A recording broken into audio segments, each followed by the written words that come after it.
space with a 5.5-inch iPhone 6 to be released alongside the 4.7-inch version that's soon to be coming in, hopefully, September.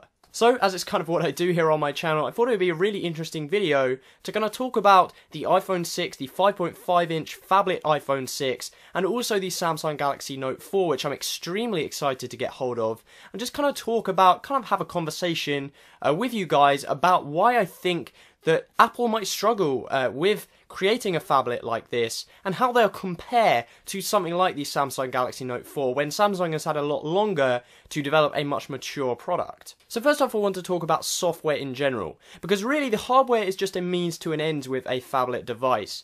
You of course have the fantastic hardware that is likely to come with the iPhone 5-6. If there is a 5.5-inch version, you can rest assured that the hardware will be pretty good, along with the Samsung Galaxy Note 4. Samsung's Galaxy Note line is always a very, very solid lineup of phones, but it's really the software which sets things apart.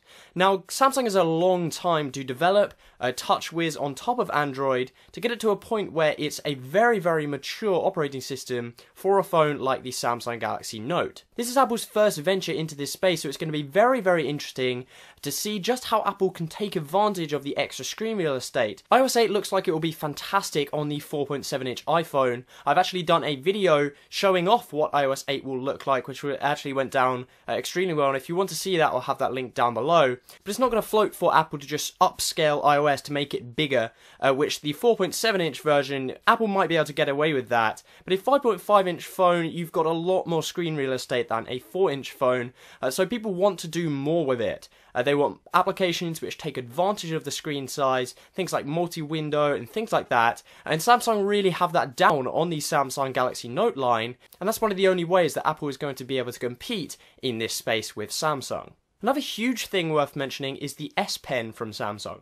Now personally, I've only ever owned one Samsung Galaxy Note device. I think it was the Samsung Galaxy Note 2, and it was a little while ago. And to be perfectly honest, I think I used the S Pen a grand total of about once. I didn't really get it out, I didn't find much use for it, but I know that a lot of people use the S Pen on the Samsung Galaxy Note. It's an extremely popular feature because it turns a phone into somewhat of a more powerful computing device. People are able to actually get a bit of work done for presentations and things like that, actually writing down notes. As I said, a lot of people enjoy the functionality on the Samsung Galaxy Note line. However, I just do not see Apple going down the route of a stylus. I just don't think it's their thing. So they're going to need to find a way to make iOS 8 on the 5.5-inch iPhone just as productive, if not more productive, than the Samsung Galaxy Note line. Something else worth talking about is battery life. Now, a big reason why people pick up these phablet devices is because